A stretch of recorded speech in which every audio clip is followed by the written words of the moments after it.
All right, this is a video. We're looking at growth psychology, third wave psychology, as a background for a learning theory, humanistic learning theory, and holistic learning theory. But first of all, back to the purpose. What is the purpose of education? According to holistic education, it is to help create better human beings who are more capable of nurturing self, others, and the environment, who are good decision makers. So the ultimate purpose of education is not to create worker bees, but to create a better society and a better global community, one person at the time. Looking at this with that background, growth psychology, Carl Rogers and Abraham Maslow are two people associated with this, and we're going to look at Carl Rogers today.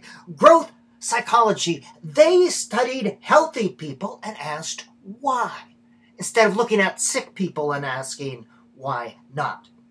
It's an alternative to behaviorism and cognitive psychology in education, but it's used very little in school to our detriment. It studies human potential, the capacity for growth and change in the human personality. And according to this view, our potential is unlimited. It is a positive view of human beings.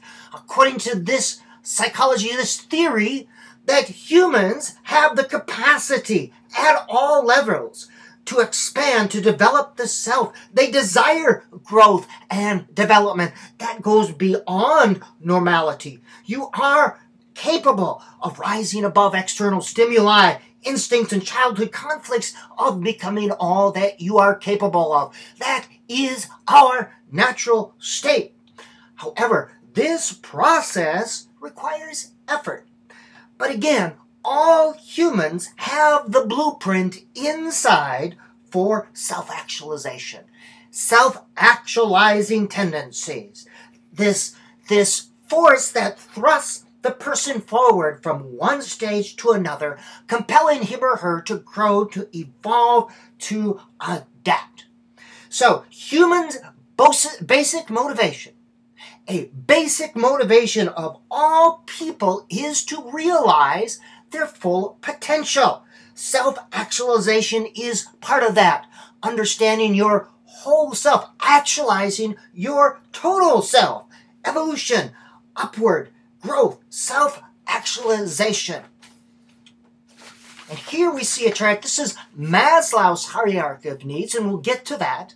And he says, yes, once we have these needs met, these are the self-actualizing needs at the higher state of self.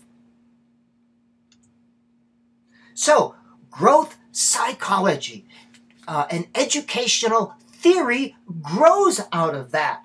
And again, a theory is a way to explain a set of facts. It has much to tell us about teaching and learning.